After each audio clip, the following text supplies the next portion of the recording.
Maybe this is the last question. What's your, since this is your first, visit to Oman, what's your impression about Oman and the people in Oman and the situation in Oman, and what's your, Well, let me be very frank.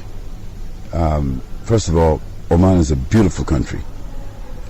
It has its own challenges, of course, but an absolutely beautiful country, well-disciplined people, conservative, moderate, inviting, warm, resourceful, very clean.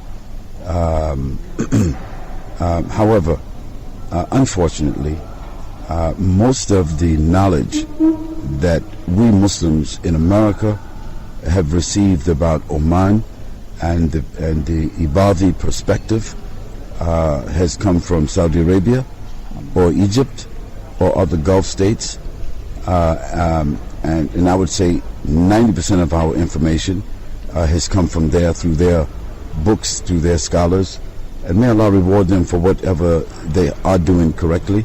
May Allah reward them for their preservation of the Haramain.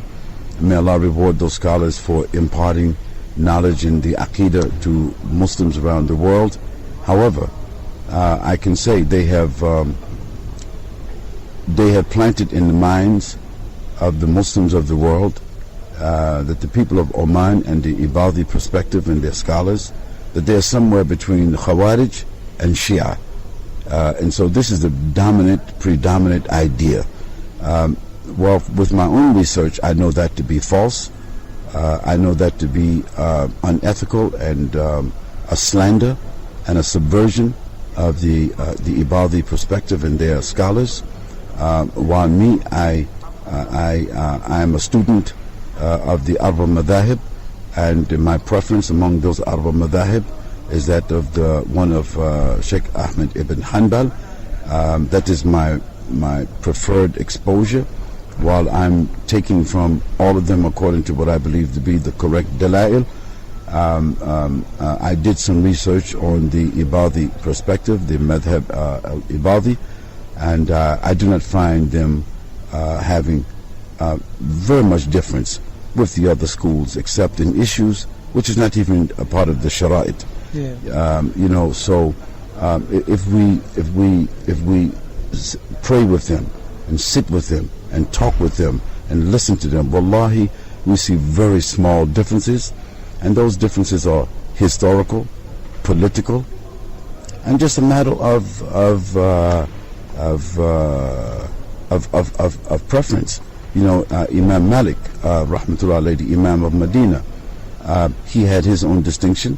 Abu Hanifa had his own distinction. Imam Shafi had his own distinction. And Sheikh Ahmed ibn Hanbal, they have their own distinction, whether they raise their hands or they put their hands on the chest or at the side, whether they point in doing the tahiyyat or they do not. These are all furu', these are small things. If you do it or you don't do it, it does not invalidate the prayers or the worship. We face the same qibla, we eat the halal as the halal, we read the same Quran.